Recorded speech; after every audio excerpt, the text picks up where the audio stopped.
Okay, there are times when I am asked questions about acting, and I know that the person asking the question must have a good amount of experience to be asking that question.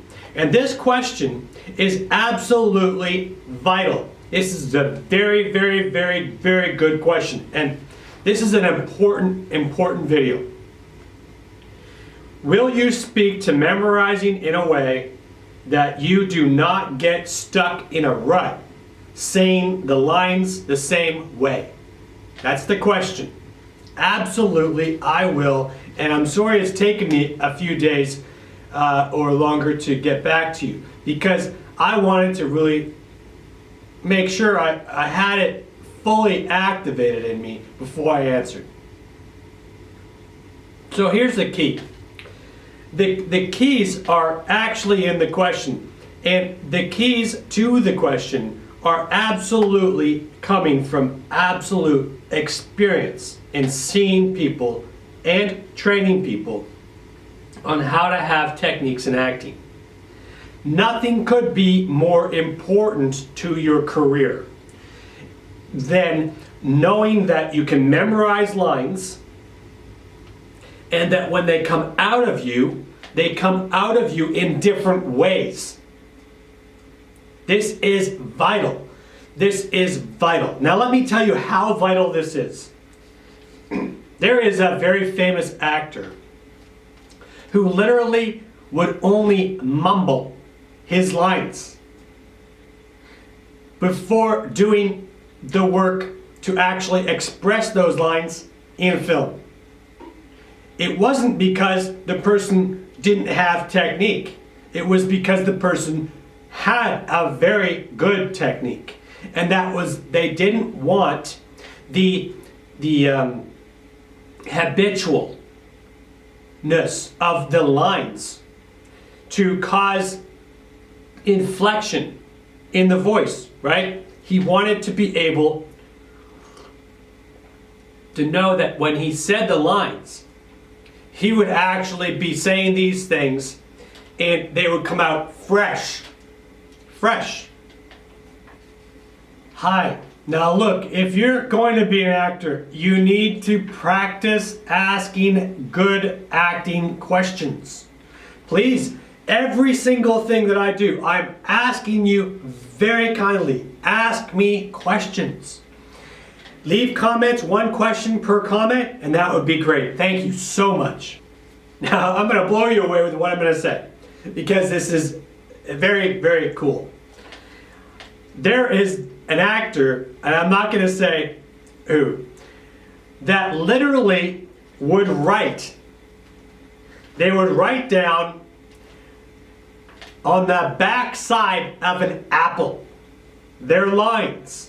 The line that they had to say on the back side of an apple. And they go and they looked, picked up that apple, got their line off the back of the apple. Now I was talking to some of the owners of the studios that saw this, so I know that this is true. And they wrote it down on the back, and they literally read the line very quickly. And you couldn't even see it in the picture. Just enough of a remembrance of the line.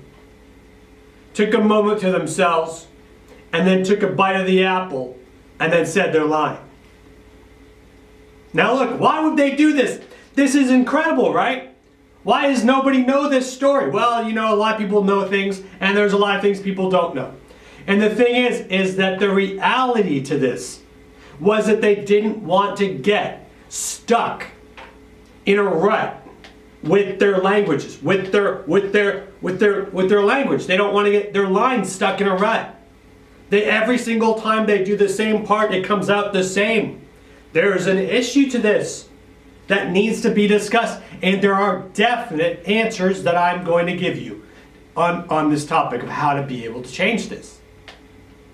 Now look, I consistently train in emotional preparation. I have for decades. Now, I'm not even that old, and I've done a lot of work. I have been doing this since I was very young. And the reality is is that the importance to me in acting is the importance of getting those unanticipated moments realized in film, right? And we're talking about unanticipated moments realized in film. We're talking about that because it has to do with memorization of lines. It has to do with not being stuck in a rut. We want to be natural. We want to be able to have our expression. This is important. This is key.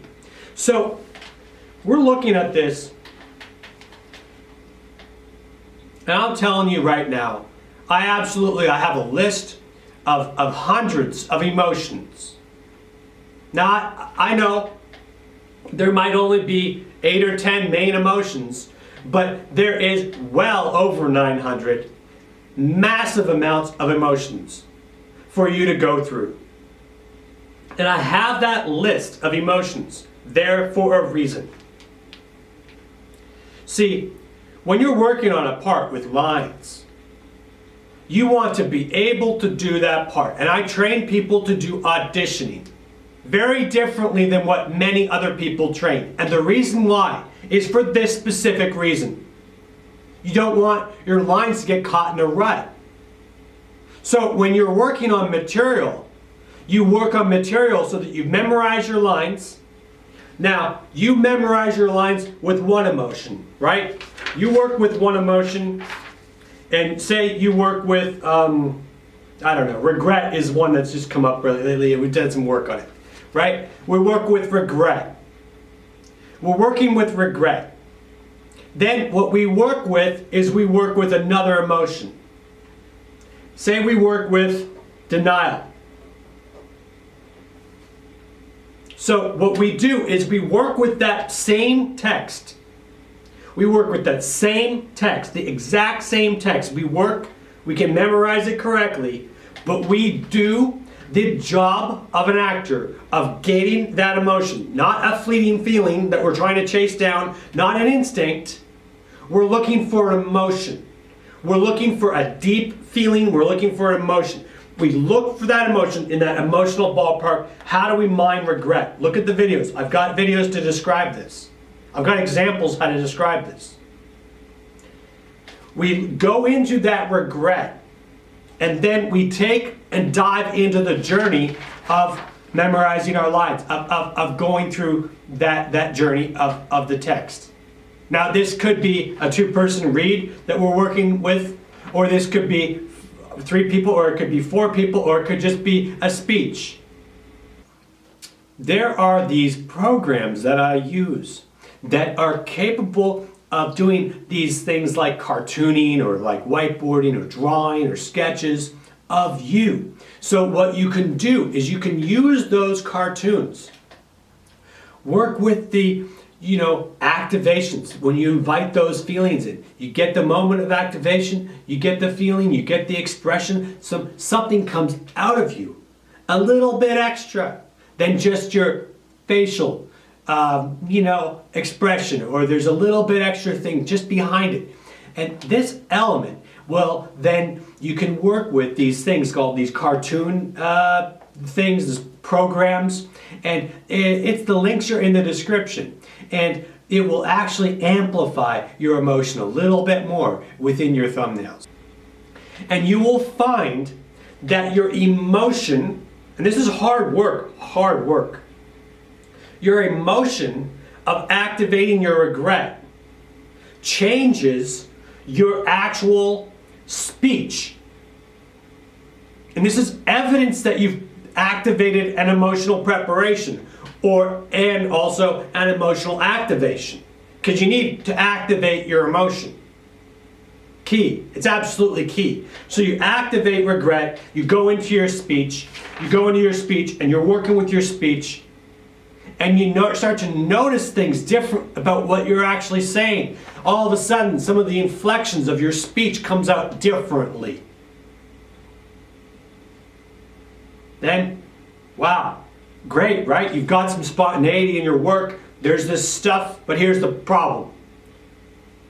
If you go and just keep using that exact same emotional preparation, you're going to probably be a lot further ahead than a lot of the actors that just memorize it by route without emotion. That's an absolute fact.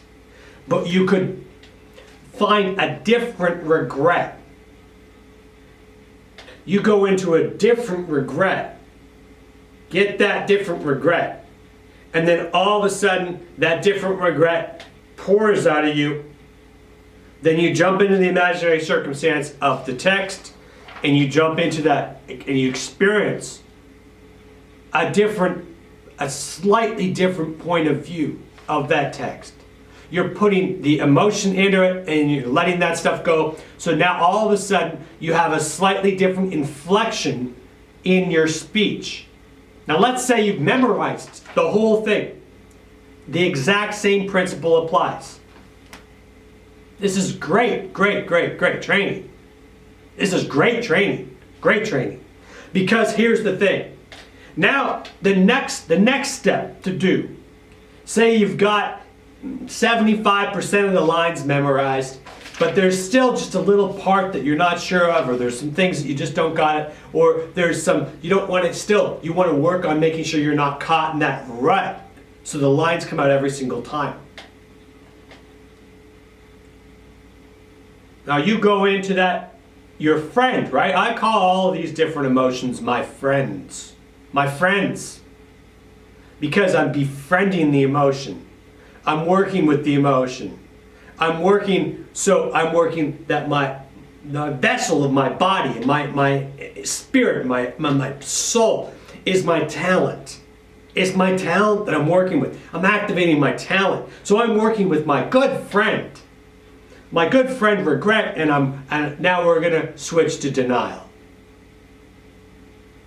So I go into my denial. I write down an emotional preparation. I get it down.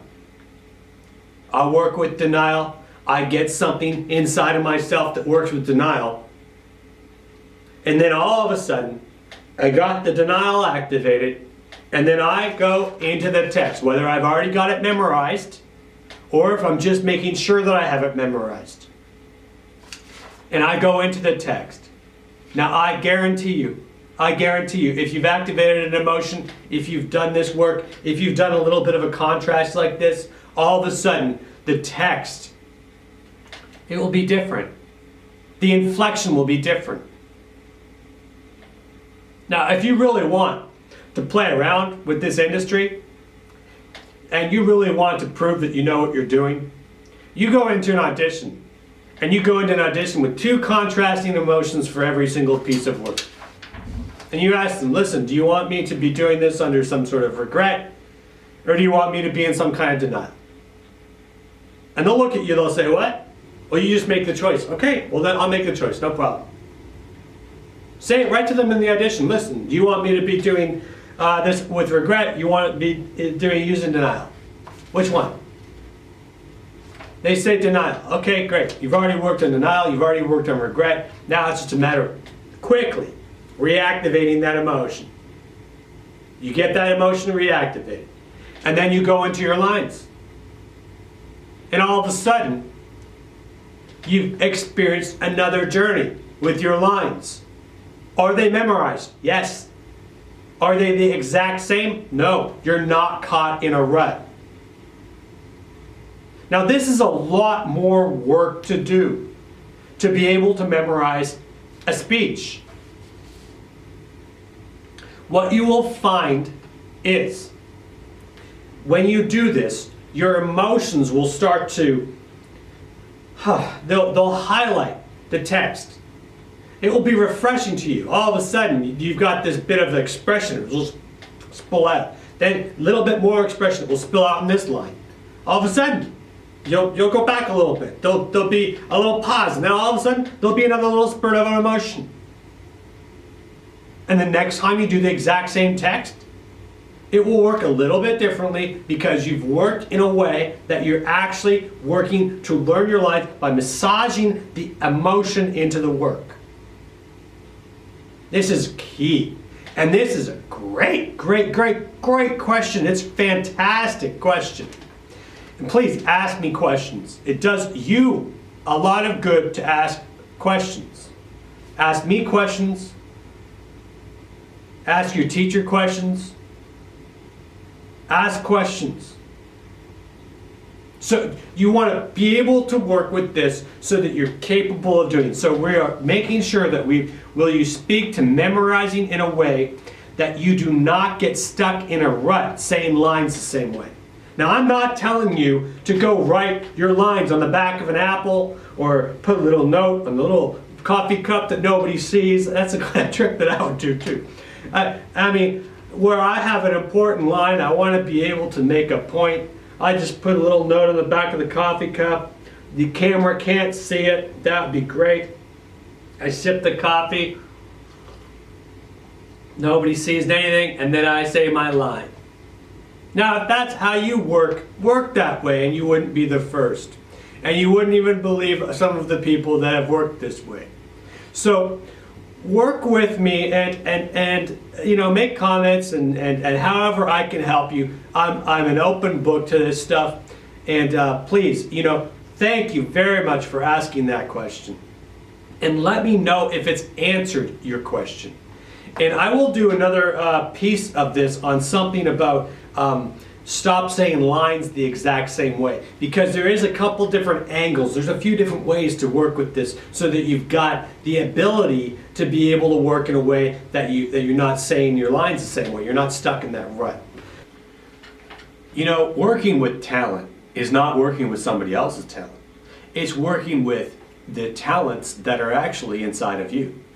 So this is the reason why some people will say, well, they want to work with such and such an actor, or they want to work with this actor, because every single time those actors work, they're working from within themselves.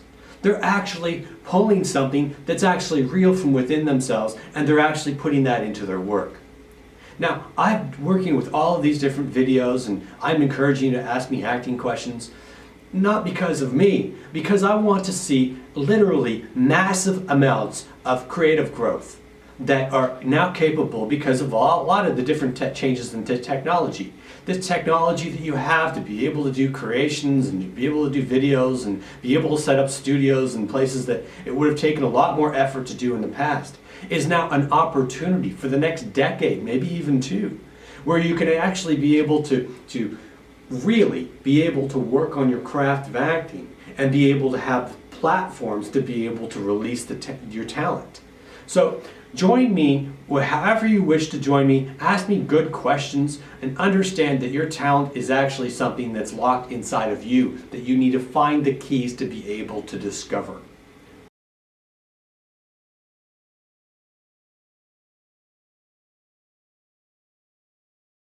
Now look, we're at the end of the video, and I want to be very, very clear. I would be doing you a disservice if I didn't tell you this. This is absolutely key. You want to be able to do this work, be very alive, very alert, very deep. You want to work with your emotions. It can be very jarring for your emotional life, right? You have all of these incredible experiences. But after you're done working, you absolutely need to learn techniques that get you to not have that being re-stimulated in your life. So then you can go and you can live your life. This is part of being a healthy artist, healthy actor. So I encourage you to explore my techniques and various different ways that you can get rid of your emotion after you're done working. You don't need your emotion anymore at that moment to be activated. You just need to be able to be free from it.